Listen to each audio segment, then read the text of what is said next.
Welcome to Jenny crime cuts. கேரளாவை சேர்ந்த 64 வயசான விஜயகுமாரும் 60 வயசான அவரோட மனைவி மீராவும் கோட்டயம் மாவட்டத்துல இருக்கிற திருவாத்துக்கல் அப்படிங்கிற பகுதியில வாழ்ந்துட்டு வராங்க. இந்த விஜயகுமார் கோட்டயத்துல இந்திரபிரஸ்தம் அப்படிங்கிற பேர்ல இருக்கிற திருமண மண்டபத்துக்கு உரிமையாளரா இருந்திருக்காரு. இது போக அவருக்கு சொந்தமா பங்களா மாதிரி ஒரு வீடு, ஏக்கர் கணக்குல விவசாய நிலம், நூத்துக்கணக்கான பேர் வேலை பார்க்கிற ஷாப்பிங் மால் இப்படின்னு செல்வ செழிப்போட வாழ்ந்திருக்காரு. சுருக்கமா சொல்லணும்னா கேரளால அந்த நபர் பிரபல தொழிலதிபரா வலம் வந்திருக்காரு. என்னதான் இவங்க கிட்ட கோடிக்கணக்கான சொத்து இருந்தாலும் அது எல்லாத்தையும் அனுபவிக்க தம்பதி 2 பேரும் இப்போ உயிரோட இல்ல. சரியா 2025 ஏப்ரல் 22 காலையில 9 மணிக்கு விஜயகுமாரோட வீட்டுல வேலை பார்க்கிற ரேவம்மா அப்படிங்கிற பணிப்பெண் வழக்கம் போல வீட்டு வேலை பார்க்கறதுக்காக அந்த வீட்டுக்கு வந்திருக்காங்க. அப்படி வந்தவங்க அந்த வீட்டுல இருந்த சில பொருட்கள் சதறி கடந்ததை பார்த்ததும் இங்க ஏதோ ஒரு அசம்பாவிதம் நடந்திருக்குன்னு புரிஞ்சுக்கிட்டு விஜயகுமாரோட ரூம் கிட்ட போய் அந்த கதவை தட்டும் போது அது தானா ஓபன் ஆகிருக்கு. இப்போ அந்த ரூம்குள்ள போன அந்த பணிப்பெண்ணோட உடம்பையே நடுங்க வைக்கிற மாதிரி அங்க இருந்த பெட்ல 60 வயசான மீரா ரத்தத்துல முக்கி எடுத்த மாதிரி இறந்து கடந்திருக்காங்க. தான் பார்த்துட்டு இருக்கிற இந்த கொடூர காட்சி கனவா நனவான்னு கூட தெரியாம அந்த பணிப்பெண் அந்த ரூமை விட்டு வெளியில ஓடி வந்திருக்காங்க. அடுத்ததா தான் பார்த்த இந்த விஷயத்த விஜயகுமார் கிட்ட சொல்றதுக்காக அந்த நபரை வீடு முழுக்க தேடி பார்க்கும் போது அதே வீட்டுல இருந்த இன்னொரு ரூம்ல விஜயகுமாரும் ரத்த வெள்ளத்துல இறந்து கடந்திருக்காரு. குறிப்பா தம்பதி 2 பேரும் வேற வேற ரூம்ல உடம்புல எந்த ஒரு ட்ரெஸ்ஸும் இல்லாம நிர்வாணமா இருந்திருக்காங்க. இப்படி தம்பதி 2 பேரையும் நிர்வாணமாக்கி கொடூரமா கொலை பண்ணின அந்த கில்லர் யாரு? கொலைக்கான மோட்டிவ் என்ன? ரீசெண்டா அதாவது 2 நாளைக்கு முன்னாடி நடந்த இந்த இரட்டை கொலையில கில்லரை கொலை நடந்த 24 மணி நேரத்துக்குள்ளேயே போலீஸ் கண்டுபிடிச்சு அசத்தி இருக்காங்க. கேரளா மட்டும் இல்லாம பல மாநிலம் ஃபுல்லா ரொம்பவே பரபரப்பா பேசப்பட்டு இருக்கிற இந்த கேஸ்ல சம்பவம் அன்னைக்கு தம்பதி 2 பேருக்கும் என்ன நடந்ததுன்னு டீடைலா பார்க்கலாம் வாங்க. அதுக்கு முன்னாடி நம்ம சேனலை சப்ஸ்கிரைப் பண்ணாதவங்க மறக்காம சேனலை சப்ஸ்கிரைப் பண்ணி லைக் பண்ணுங்க. நீங்க தர்ற ஒவ்வொரு லைக்கும் தான் உங்களோட ஆதரவை எங்களுக்கு தெரியப்படுத்தும். சோ மறக்காம வீடியோக்கு லைக் பண்ணி சப்ஸ்கிரைப் பண்ணுங்க.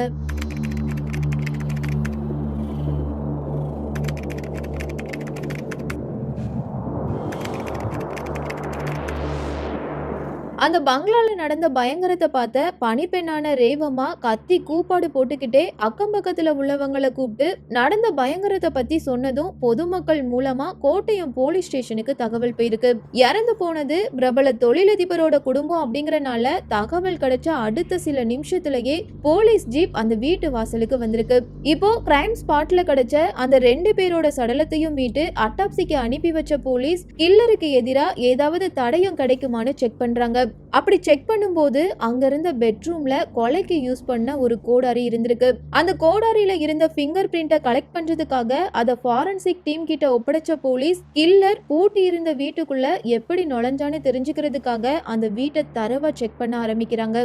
அப்படி செக் பண்ணும்போதுதான் அந்த வீட்டோட பின்பக்க கதவு ஓபன்ல இருந்ததையும் கதவு பக்கத்துல இருந்த ஜன்னல் உடைஞ்சிருந்ததையும் போலீஸ் கவனிக்கிறாங்க. சோ போலீஸ் என்ன திங்க் பண்றாங்கன்னா அந்த வீட்டோட ஜன்னலை உடைச்சா கதவை ஓபன் பண்ணிரலாம் அப்படிங்கிற விஷயம் கில்லருக்கு நல்லாவே தெரிஞ்சிருக்கு. அதே சமயத்துல கில்லர் விஜயகுமாருக்கு பழக்கப்பட்ட நபரா தான் இருந்திருக்கணும் அப்படிங்கறத உறுதிப்படுத்துற மாதிரி இறந்த சடலத்தை ஃபர்ஸ்டா பார்த்த பணிப்பெண்ணான ரேவம்மா என்ன சொல்றாங்கன்னா, எங்க முதலாளி அவரோட வீட்டுல 2 நாய் வளர்க்கிறாரு. முன்ன பின்ன தெரியாதவங்க இந்த வீட்டுக்குள்ள வந்தா அந்த 2 நாயும் பயங்கரமா சத்தம் போட்டிருக்கும். ஆனா சம்பவம் அன்னைக்கு நைட்டு நாய் குறைக்கிற சத்தம் யாருக்குமே கேட்கல. இதை வச்சு பார்க்கும்போது கொலை பண்ணின கில்லர் அடிக்கடி இந்த வீட்டுக்கு வந்துட்டு போனவங்களா தான் இருக்கணும்னு சொல்லியிருக்காங்க. இதுல முக்கியமான விஷயம் என்னன்னா, வீட்டுக்குள்ள அத்துமீறி நுழைஞ்ச அந்த கில்லர் அந்த வீட்டுல இருந்த நகை, பணம் இப்படின்னு எதையுமே திருடிட்டு போகல. இதை வச்சு பார்க்கும்போது கொலைக்கான மோட்டிவ் திருட்டு கிடையாது. ஆனா கொலை நடந்த விதத்தை பார்க்கும்போது பழைய பகைய மனசுல வச்சுட்டு ஆத்திரம் அடங்குற வரை தன்னோட வெறிய தீத்த மாதிரி இருந்திருக்கு. சொல்ல போனா அந்த பங்களா வீட்டுல 16 சிசிடிவி கேமரா இருக்குது. அந்த எல்லா சிசிடிவி கேமரால உள்ள ஹார்ட் டிஸ்கையும் கில்லர் திருடிட்டு போயிருக்காம். சோ கில்லர் ஒரு ஆளா இல்ல பல பேரா அப்படிங்கிற கேள்விக்கு பதில் தெரியாம புலம்பும் போதுதான் அதே பங்களா வீட்டுல பக்கத்துல இருந்த அவுட் ஹவுஸ்ல ஸ்டே பண்ணி இருந்த தோட்டக்காரரான பான்ராஜ் மேல போலீஸ் சந்தேகப்படுறாங்க. கொலை நடந்த அன்னைக்கு நைட்டு அந்த தோட்டக்காரர் அதே காம்பவுண்டுக்குள்ளதான் இருந்திருக்காரு. ஆனா தம்பதியோட அலறல் சத்தம் அந்த நபருக்கு துளி கூட கேட்காம இருந்திருக்கு. அதுக்கான காரணத்தை விசாரிக்கும் போதுதான் தோட்டக்காரரான பாண்டராஜுக்கு காது கேட்காது அப்படிங்கிற விஷயமே தெரிய வருது. அடுத்ததா போலீஸ் விஜயகுமார் வீட்டுக்கு எதிர் வீட்டுல இருந்த அந்த சிசிடிவி கேமராவை செக் பண்றாங்க. அப்படி செக் பண்ணும்போது ஏப்ரல் 21 நைட்டு 12:30 மணிக்கு மேல அடையாளம் தெரியாத ஒரு மர்ம நபர் அந்த பகுதியில நடந்து போன காட்சி அந்த கேமரால பதிவாகிருக்கு. அது நைட் டைம் அப்படிங்கறனால அந்த மர்ம நபரோட ஃபேஸ் அந்த சிசிடிவி ஃபுட்டேஜ்ல கிளியரா பதிவாகல. விஜயகுமார் பிரபல தொழிலதிபர் அப்படிங்கறனால அந்த நபருக்கு தொழில் ரீதியா யார் கூடயாவது தீராத பகை இருக்கா, அல்லது அந்த நபர் கடந்த சில நாட்களுக்கு முன்னாடி யார் கூடயாவது சண்டை போட்டிருக்காரான்னு விசாரிக்கும் போதுதான் பணிப்பெண்ணான ரேவமா மூலமா அமித் தோராங் அப்படிங்கிற பையன் விஜயகுமாரால சில மாசத்துக்கு முன்னாடி ஜெயிலுக்கு போன விஷயம் தெரிய வருது.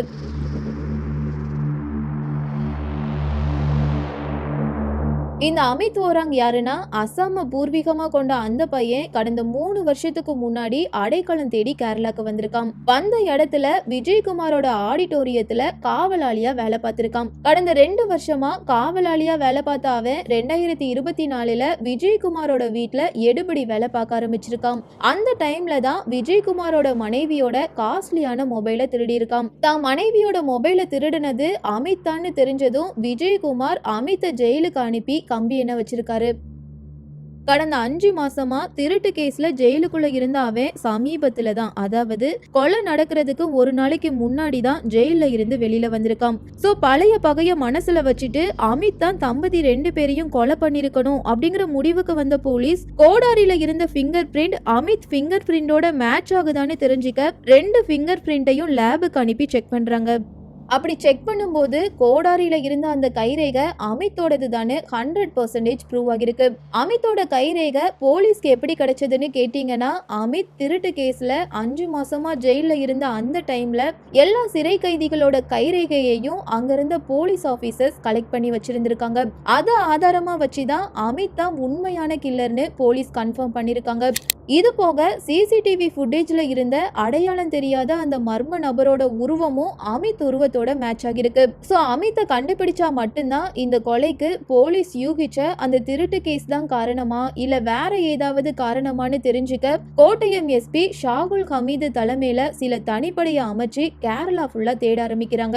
அமித் பல பேர்கிட்ட மொபைலை திருடி 10க்கும் மேற்பட்ட செல்போனையும் பல சிம் கார்டையும் வச்சிருந்தனால அவன் அடிக்கடி அவனோட மொபைல் நம்பரை சேஞ்ச் பண்ணிட்டே இருந்திருக்கான். சோ போலீஸால அவனோட மொபைல் நம்பரை ட்ரேஸ் பண்ணி அவன் இருக்கிற இடத்தை கண்டுபிடிக்க முடியல.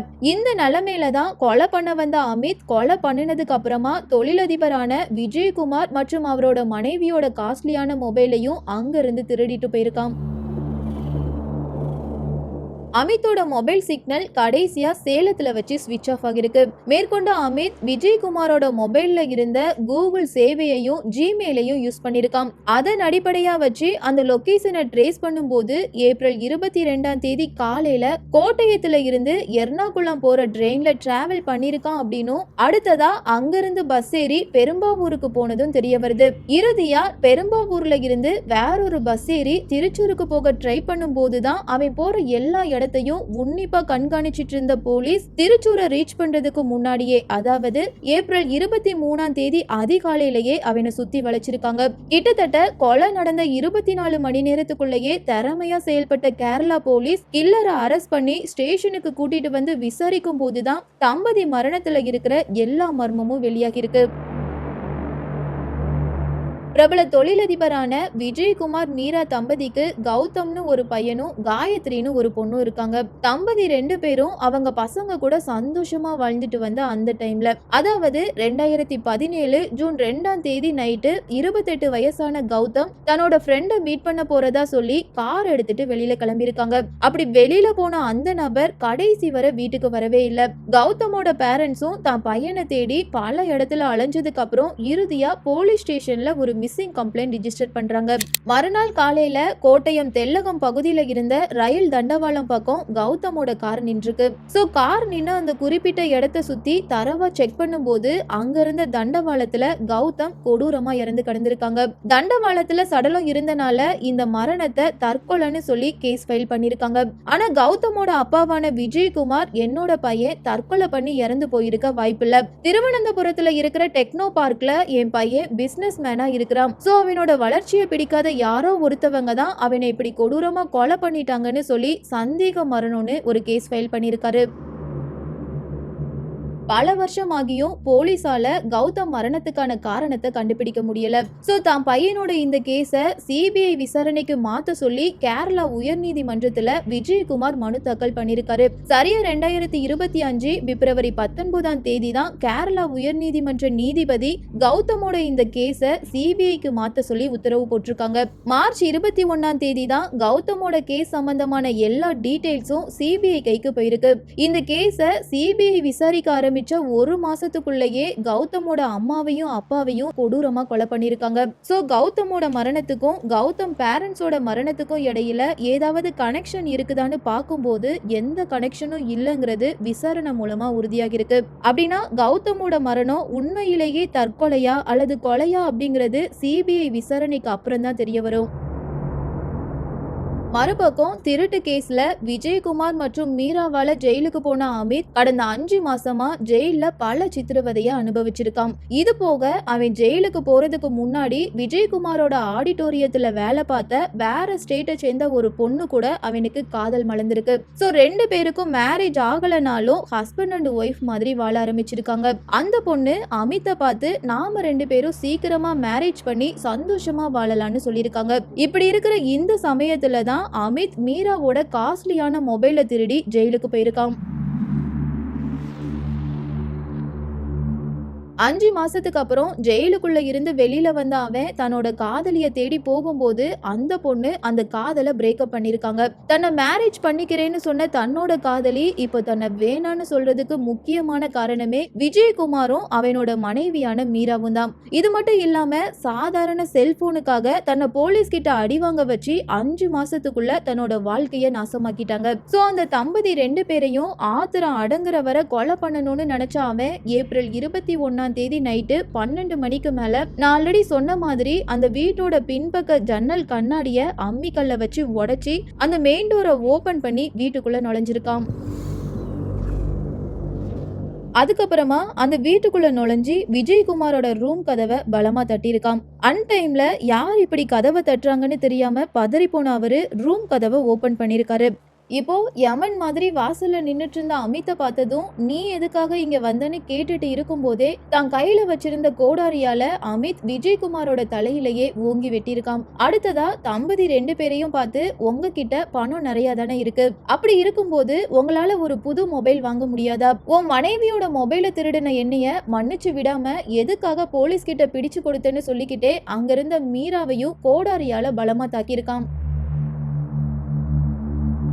இப்போ ரத்த வெள்ளத்துல சரிஞ்சு கீழே விழுந்த அந்த தம்பதி 2 பேரையும் வேற வேற பெட்ரூம்ல போட்டுட்டு ஃபர்ஸ்டா விஜயகுமாரை அசிங்கப்படுத்துறதுக்காக அந்த நபரோட ட்ரெஸ்ஸை கலட்டி தலை, முகம், கை, கால் இப்படின்னு எல்லா உடல் பாகத்தையும் கோடாரியால சிதைச்சிருக்கான். அதே மாதிரி 60 வயசான மீராவோட ட்ரெஸ்ஸையும் கலட்டி எல்லா உடல் பாகத்தையும் கோடாரியால நரவேட்டையாடி இருக்கான். இந்த கொலைக்கு அப்புறம் தம்பதி 2 பேரோட மொபைலையும் திருடின அவன் அந்த வீட்டுல இருந்த 16 சிசிடிவி கேமராவோட ஹார்ட் டிஸ்கையும் எடுத்துட்டு போயிருக்கான். சரியா நைட்டு 12 மணில இருந்து 1 மணிக்குள்ள இந்த பயங்கரத்தை பண்ணி முடிச்ச அவன் நைட்டோட நைட்டா கோட்டயத்துல இருக்கிற ஒரு லாட்ஜ்ல ஸ்டே பண்ணிருக்கான். மறுநாள் காலையில விடிஞ்சதும் பஸ் ஏறி பல மாவட்டத்தை கடந்து போயிருக்கான்.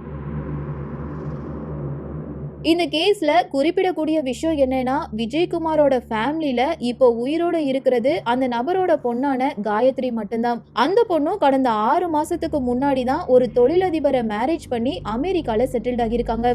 இப்ப நான் சொன்ன இந்த எல்லா விஷயமும் போலீஸோட இனிஷியல் இன்வெஸ்டிகேஷன்ல தெரிய வந்திருக்கு.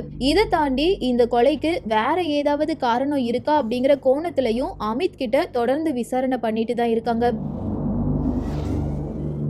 இப்போ உள்ள காலத்துல யாரையாவது லைட்டா பகச்சா கூட அவங்க கோவத்துல கண்மூடித்தனமா கொலை பண்றாங்க. திட்டம் போட்டு கொலை பண்றவங்களுக்கு இந்திய அரசாங்கம் கடுமையான தண்டனை கொடுத்தா மட்டும்தான் இந்த மாதிரியான குற்றங்கள் கொஞ்சமாவது குறையும். அதே சமயத்துல முன்ன பின்ன தெரியாத யாராவது உங்க வீட்டு கதவை பகல் நேரத்திலயோ அல்லது இரவு நேரத்திலயோ தட்டுறாங்க அப்படின்னா அவங்க யாரு என்னன்னு தெரியாம தயவு செஞ்சு கதவை ஓபன் பண்ணாதீங்க. இந்த கேஸ்ல வர்ற அமித்தோட செயலை பத்தியும் பிசினஸ் மேனான விஜயகுமாரோட செயலை பத்தியும் நீங்க என்ன சொல்ல விரும்புறீங்க அப்படிங்கிற உங்களோட கருத்துக்களை மறக்காம கமெண்ட்ல பதிவு பண்ணுங்க. அப்படியே இதுவரை வீடியோக்கு லைக் பண்ணாதவங்க மறக்காம வீடியோக்கு லைக் பண்ணி சப்ஸ்கிரைப் பண்ணுங்க. இதே மாதிரி இன்னொரு கிரைம் கட்ஸோட வேறொரு வீடியோல உங்களை சந்திக்கிறேன்.